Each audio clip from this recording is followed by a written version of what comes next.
अधिकारी बनकर है। तो कभी ना कभी आपके मन में भी आया होगा कि मेरा बेटा बंदूक खरीद लिया। देखिए, उस डर से, उस साय से हम भी आज जवान हुए, आज इस उम्र में। उठाई हाथ से गन और एम निशाना साधा और सीधा हुआ फायर, नौगछिया पहुंच गया नई दिल्ली। नमस्कार, मैं वरुण बाबुल और आप देख रहे हैं जीएस न्यूज। आज जो मैं फायर की बात कर रहा हूं, दरअसल अभी जब से फिल्म पुष्पा आई है, चारों तरफ फायर फायर चल रहा है, लेकिन एक फायर ऐसी भी है जो नौगछिया से नई दिल्ली चली गई। क्या है, इसके बारे में बातचीत करेंगे। सबसे पहले आपको बता दें कि नौगछिया के निवासी और एक समय काफी ख्याति प्राप्त किए हुए कृष्णदेव यादव के पौत्र और वर्तमान में उपसभापति के पुत्र हमारे बीच हैं, और चूंकि राजनीति और पद से इनका जुड़ा है इसलिए मैं परिचय दे रहा हूं। हालांकि इस लाल ने जो कमाल किया है, इस पर इनके परिवार की परिचय नहीं, इनकी खुद की परिचय लाजमी है। आइए हम मुलाकात करते हैं। हमारे साथ है, सबसे पहले तो कैमरा सामने कीजिए और अपने मुखारबिंद से बताइए क्या नाम हुआ आपका। मेरा नाम श्रेयांश है। श्रेयांश, लोग आपको देख रहे हैं, आपके शहर के लोग देख रहे हैं, आपके गांव के लोग देख रहे हैं।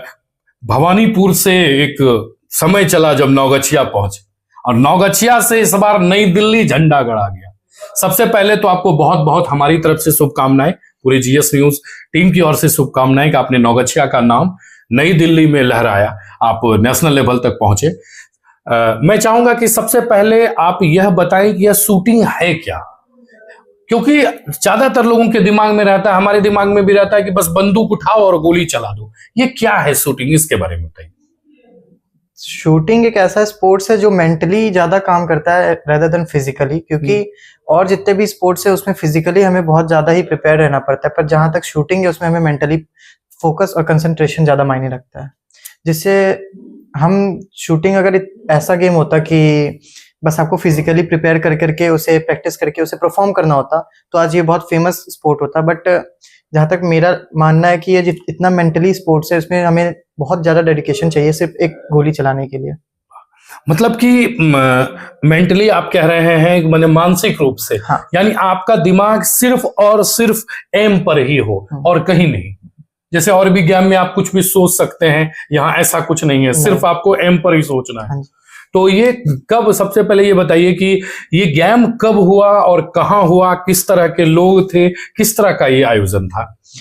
जो गेम की आप बात करो, अभी अभी दिसंबर 2024 में हुआ था, जो एनआरआई की तरफ से नेशनल 67th नेशनल हुआ था, जिसमें पूरे ऑल ओवर इंडिया से प्लेयर्स आए थे, और 22 से 9 तक चला था ये गेम, जिसमें कि पिस्टल शूटिंग और राइफल शूटिंग दोनों था। राइफल शूटिंग उससे पहले से था, लेकिन पिस्टल शूटिंग का टाइमिंग बाद में स्टार्ट हुई थी। मतलब आप पिस्टल शूटिंग में आप एक पार्टिसिपेंट थे। ये गेम कब हुआ था आपका?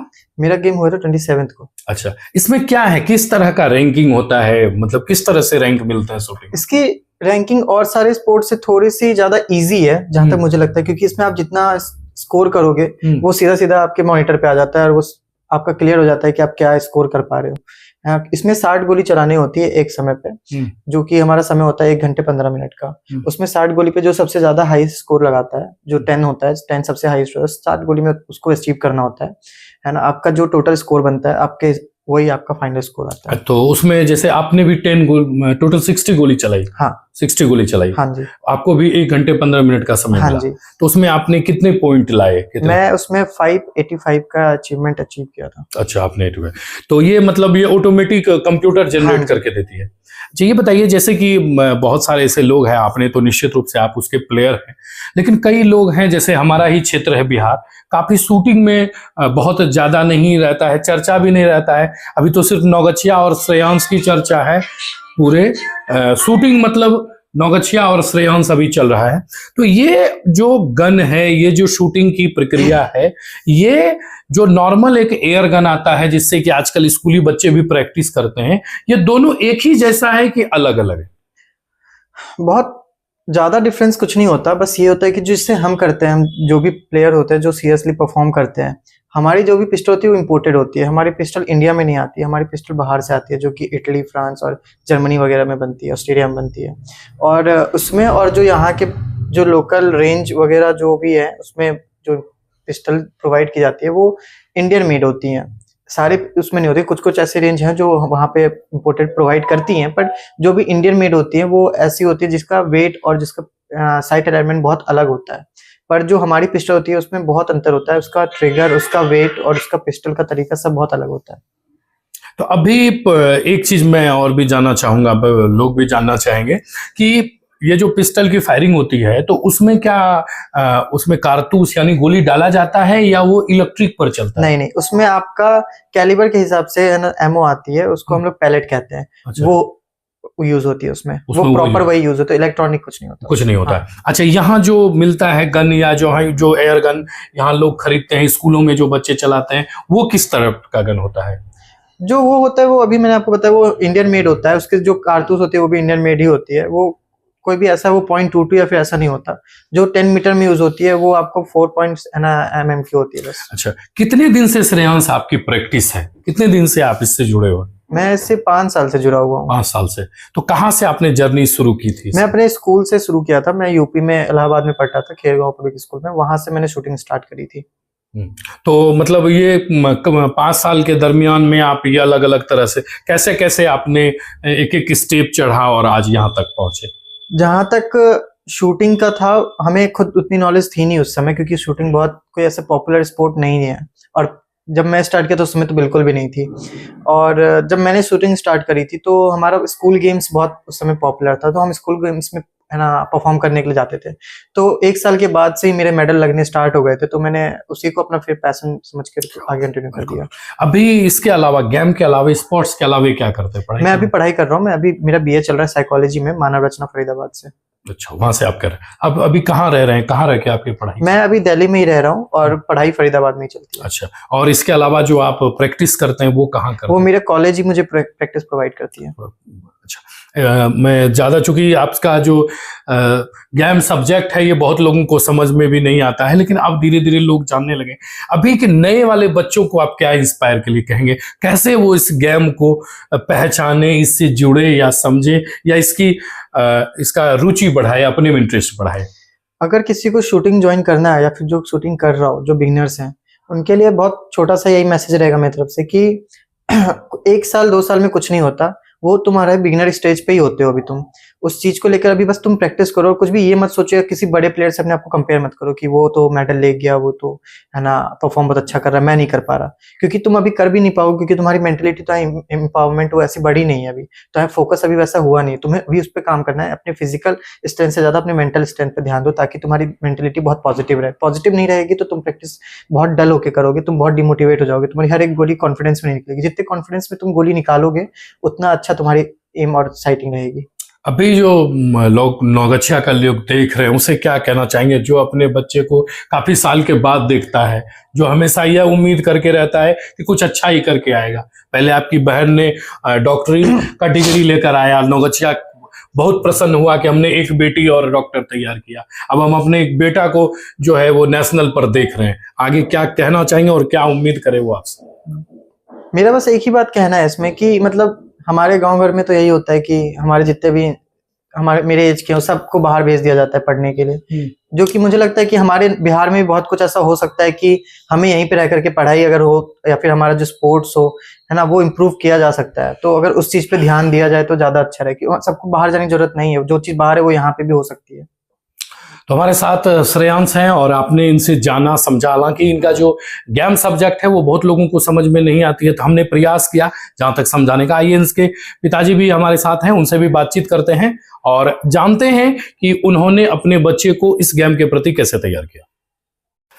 हमारे बीच श्रेयांश के पिताजी हैं अजय प्रमोद भैया। आपको बहुत बहुत शुभकामनाएं, बधाई कि आपके पुत्र ने एक नौगछिया को एक बहुत ही बड़ा ताज दिलवाया शूटिंग के क्षेत्र में।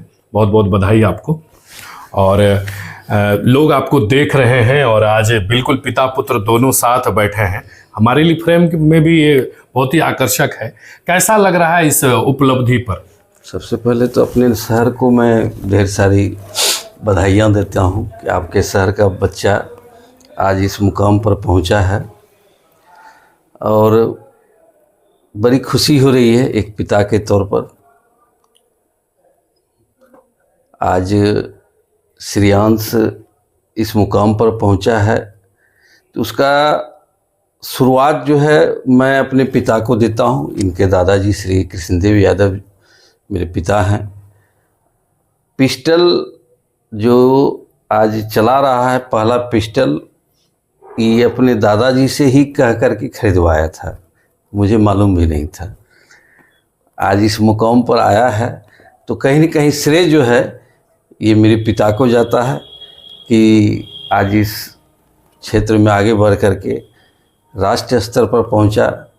मैं सभी से, अपने शहरवासियों से, आपके श्रोता बंधुओं से अपील करना चाहूँगा इस बच्चे को आशीर्वाद दीजिए ताकि अंतर्राष्ट्रीय मैच में भी मेडल जीत करके आए और अपने शहर, बिहार और देश का नाम रोशन करे। प्रमोद जी, ज़्यादातर लोगों के जो है मन में कई तरह का सवाल चलता है। एक मेरे भी दिमाग में सवाल चल रहा है। आज ये नेशनल लेवल पर है, हर तरफ से तालियां बज रही है, बधाई, आशीर्वाद मिल रहा है। एक समय ऐसा भी आया होगा जिस समय आपको कोई कहा होगा या आपके दिमाग में आया है कि हमने बेटे को बंदूक खरीद कर दे दिया, क्योंकि कहीं ना कहीं जो है आपके गांव का इतिहास अगर देखें, नौगछिया का भी इतिहास देखें, तो बंदूक शब्द से यहाँ का एक नेगेटिव माहौल है, नकारात्मक। आज भी मुझे लगता है कि लोग जो है हमने एक कथा पढ़ी थी, नाटक आपने भी पढ़ा होगा, फेंक दो कलम उठा लो बंदूक, और फिर उसको आया कि फेंक दो बंदूक उठा लो कलम। यानी एक तरफ लोगों ने बंदूक फेंक फेंक कर कलम उठाई, नौकरी करना शुरू किया और अलग अलग तरह के बड़े बड़े नौकरी पर भी है, अधिकारी बनकर है। तो कभी ना कभी आपके मन में भी आया होगा कि मेरा बेटा बंदूक खरीद लिया। देखिए, उस डर से, उस साए से हम भी आज जवान हुए, आज इस उम्र में पहुँचे हैं। तो एक कहीं न कहीं वो डर ही था जिसको हम यहाँ से बाहर भेजे थे पढ़ने के लिए। अपने शहर का जो माहौल था और उस डर के साए में जी करके हमने महसूस किया है। लेकिन आज एक उदाहरण पेश किया मेरे पुत्र ने कि जिस बंदूक से आज भवानीपुर से लेके नौगछिया शहर तक लोग डरता था, उस बंदूक या उस पिस्टल से जो है नकारात्मक चीज़ नहीं हो सकती है, सकारात्मक भी हो सकती है। इसका एक मिसाल, एक उदाहरण ही मेरे पुत्र श्रेयांश ने आज इस नौगछिया शहर को दिया है, बिहार को दिया है, देश को दिया है। यही। अच्छा, जब पहली बार पहले जैसे बताया अभी श्रेयांश ने वीडियो में, हमारी बातचीत में बताया कि मेडल लगने स्कूल से ही शुरू हो गए, आपको कब पता चला कि इसकी रुचि पिस्टल की तरफ है, ये निशानेबाजी करना चाहता है, शूटिंग की तरफ जाना चाहता है, या उस किस समय पता चला और आपके मन में पहला ख्याल क्या आया था? इसको जब हम Allahabad public Khelgaon public school में जब एडमिशन कराए तो वो स्कूल ही स्पोर्ट्स के लिए है, वहाँ कुछ ना कुछ आपको स्पोर्ट्स के लिए, और बचपन से ये 4 साल की उम्र से ही खेल के प्रति कुछ ना कुछ करते रहा। अकेले इसकी दादी इसको उस उम्र में भी लेकर के जहाँ जहाँ खेल होता था लेकर जाती थी।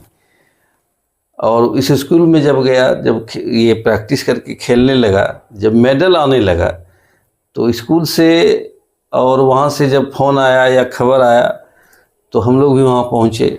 उस मेडल को, उस ट्रॉफी को देखकर अच्छा लगा, तो हमने भी इसको खुला छोड़ दिया। इसी में जब करना है तो यही करो, खुल के करो। बिल्कुल, धन्यवाद। एक सवाल और है आपके। अभी कहते हैं कि लोग अपने पिता से जाना जाता है, लेकिन सौभाग्यशाली होते हैं बहुत लोग जो अपने पुत्र से जाने जाते हैं।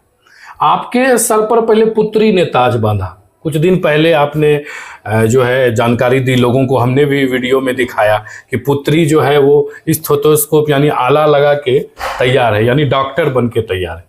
तो किस तरह से बच्चों की पढ़ाई किया, बच्चों को स्वयं छोड़ दिया निर्णय लेने, क्योंकि कोई मेडिकल में है, कोई स्पोर्ट में है, कहीं किसी का कोई कनेक्शन नहीं है, और कैसे तैयार किया, क्योंकि सब सारे बच्चे का फील्ड अलग अलग है।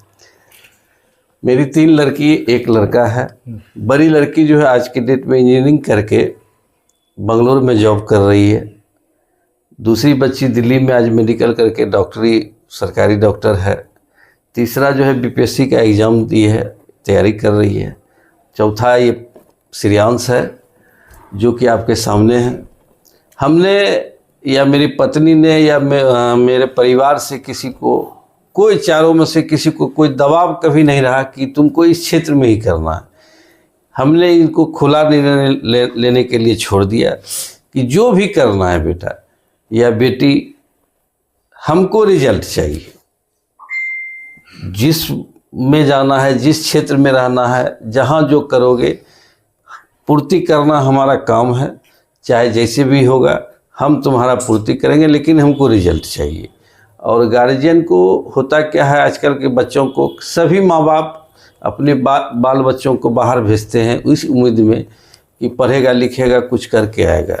लेकिन जो बच्चे आज के डेट में अगर माता पिता को ठगने का प्रयास करते हैं, तो इस उम्र में आके अब हम लोग को भी एहसास हो रहा है कि वो माँ बाप को क्या ठगेगा, वो खुद अपने आप को ठगा रहा है।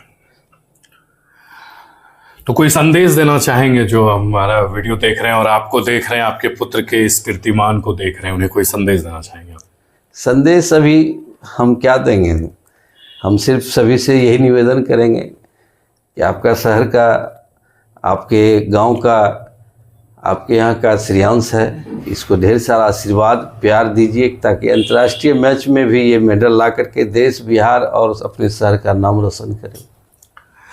तो आज के इस वीडियो में बस मैं इतना ही कहना चाहूँगा कि जिस तरह आपने कहावत सुनी होगी, बहुत पुरानी थी कहावत, कि पढ़ोगे लिखोगे तो बनोगे नवाब, खेलोगे धूपोगे तो हो जाओगे खराब। तो मैं उनके लिए ये कहावत अभी तक रट्टा मारने वाले को कहना चाहूँगा कि पढ़े लिखे तो नवाब बने या नहीं वो पता नहीं है, लेकिन खेल धूप कर ही, चूंकि खेल है शूटिंग का, आज श्रेयांश ने नौगछिया को एक राष्ट्रीय स्तर पर, नेशनल लेवल पर एक उपलब्धि ला कर दिया। तो यह बतलाया कि पढ़े लिखे नवाब तो बनेंगे ही, खेल धूप कर भी नवाब बनेंगे और अपने शहर का, अपने देश का नाम रोशन करेंगे। कैसा लगा वीडियो जरूर बताएंगे। आज के लिए इतना ही, धन्यवाद।